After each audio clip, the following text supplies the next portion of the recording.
आज का हमारा टॉपिक है एफिनिटी क्रोमेटोग्राफी। एफिनिटी का मतलब क्या होता है? एफिनिटी का मतलब हम इजी वे में समझ सकते हैं, जैसे प्रोलॉन्ग्ड बाइंडिंग। प्रोलॉन्ग्ड बाइंडिंग मतलब कि दो मॉलिक्यूल कह लो या फिर एटम कह लो, प्रोटीन्स कह लो, अमाइनो एसिड्स कह लो, कि वो आपस में बाइंड करते हैं कि नहीं करते हैं, और अगर करते भी हैं तो कितना टाइम तक कर सकते हैं, कितनी स्ट्रॉन्ग बाइंडिंग है उनकी। तो ये हम एफिनिटी क्रोमेटोग्राफी के थ्रू बिल्कुल पता लगा सकते हैं। इससे पहले हमने साइज एक्सक्लूजन क्रोमेटोग्राफी के बारे में पढ़ा था, जो हमें पर्टिकुलर मॉलिक्यूल की साइज बता देगा। फिर हमने आयन एक्सचेंज क्रोमेटोग्राफी पढ़ी थी। आयन एक्सचेंज में हमें पर्टिकुलर मॉलिक्यूल या एटम, प्रोटीन, अमाइनो एसिड्स पे क्या चार्जेस हैं हमें पता चल जाएंगे। फिर हमने पढ़ा था हाइड्रोफोबिक इंट्रैक्शन क्रोमेटोग्राफी। इस क्रोमेटोग्राफी से हमें पता चला था कि कौन कौन से molecules, amino acids, protein hydrophobic है। ओके, आज हम एफिनिटी क्रोमेटोग्राफी के बारे में पढ़ने वाले हैं। इसकी एक और एप्लीकेशन है, ये प्रोटीन प्रोटीन इंटरेक्शन में काम आता है। ये बहुत बढ़िया एप्लीकेशन है इसकी। ठीक है, मतलब कि प्रोटीन ए क्या प्रोटीन बी से बाइंड कर सकता है, हमें अच्छे से पता लगा सकते हैं एफिनिटी क्रोमेटोग्राफी के थ्रू। आइए इसको एक एग्जाम्पल के थ्रू अंडरस्टैंड करते हैं। मैं एक एग्जाम्पल लेती हूँ। मुझे जानना है क्या हेलिकेज बाइंड कर सकता है डीएनए के साथ। क्या मैं ये जान सकती हूँ? बिल्कुल जान सकती हूँ, एफिनिटी क्रोमेटोग्राफी के थ्रू। कैसे? आइए स्टडी करते हैं। पूरा प्रोसीजर सेम टू सेम होगा। कॉलम होगा, कॉलम में रीजिन होगा। स्पेशल बात यह है कि आयन एक्सचेंज में, हाइड्रोफोबिक में, इनको हमने कोटेड किया था किसी न किसी चीज़ से। जैसे आयन एक्सचेंज में हमने कार्बोक्सी मेथाइल से किया था, एनायन में हमने DEAE से किया था। ठीक है, हाइड्रोफोबिक में हमने बेंजीन से कोट किया था। ऑलराइट, इसमें हम कोटिंग नहीं करते हैं, इसमें हम स्पेसर आर्म रखते हैं। ये जो है स्पेसर आर्म है।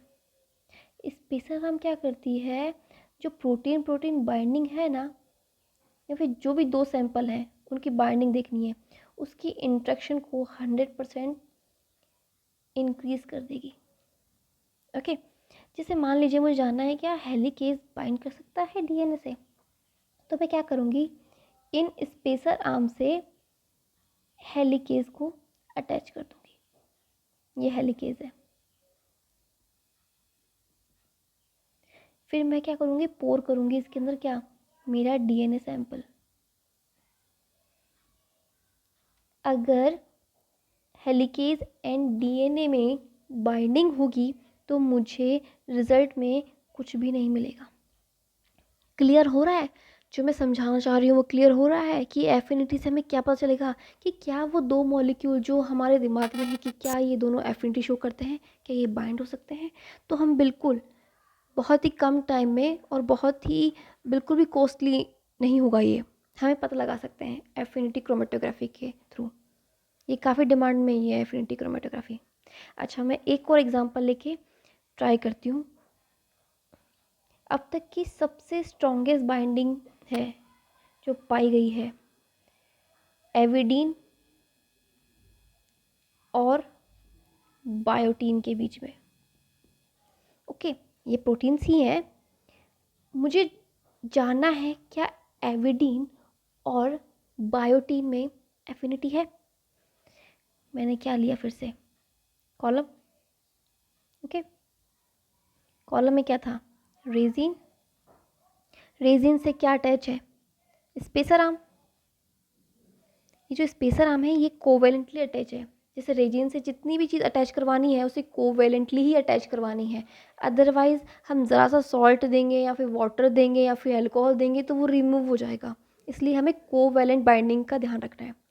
हमने यहाँ पे कोट कर दिया एविडीन को, स्पेसर आर्म से कनेक्ट कर दिया एविडीन को।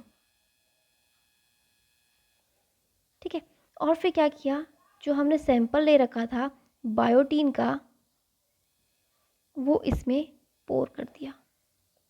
और जैसे ही हमने पोर किया, वो सैंपल इससे अटैच हो गया। यानी ये जो हमारा बायोटीन है, ये बायोटीन है, वो अटैच हो गया। और ये काफ़ी ज़्यादा स्ट्रॉन्ग बॉन्डिंग बनाया है। अब तक की सबसे स्ट्रॉन्ग बॉन्डिंग जो है वो एविडीन और बायोटीन की ही है। ठीक है, मैं एक बार सारी क्रोमेटोग्राफी का क्विक बता देती हूँ। जब हमने हाइड्रोफोबिक इंट्रैक्शन पढ़ी थी, तब हम इल्यूट करवाने के लिए किस चीज़ का यूज़ कर रहे थे? हम यूज़ कर रहे थे अल्कोहल का, CCl4 का, या फिर एसीटोन का, जो भी मिल जाए इनमें से, ईथर। जब हमको आयोनिक बॉन्डिंग ब्रेक करनी थी, मतलब वो जो केटायन एक्सचेंजर वाली थी, एनायन एक्सचेंजर वाली थी, तब हम क्या यूज़ कर रहे थे? तब हम यूज़ कर रहे थे सॉल्ट। इसी तरह अगर हमें हाइड्रोजन बॉन्डिंग ब्रेक करनी है, तो हम यूज़ लेंगे वार्म वाटर का। मतलब सबके लिए फिक्स है किसको किससे इल्यूट किया जा सकता है। आयनिक बॉन्डिंग को तोड़ने के लिए सॉल्ट्स होते हैं, हाइड्रोजन बॉन्डिंग को तोड़ने के लिए वाटर होता है, और हाइड्रोफोबिक बॉन्डिंग को तोड़ने के लिए alcohol, CCl4, acetone and ether. ठीक है, और यहाँ पे एफिनिटी क्रोमेटोग्राफी में हम इन तीनों में से कुछ भी यूज़ कर सकते हैं, कोई प्रॉब्लम नहीं है। ठीक है, तो ये थी हमारी एफिनिटी क्रोमेटोग्राफी। Thank you.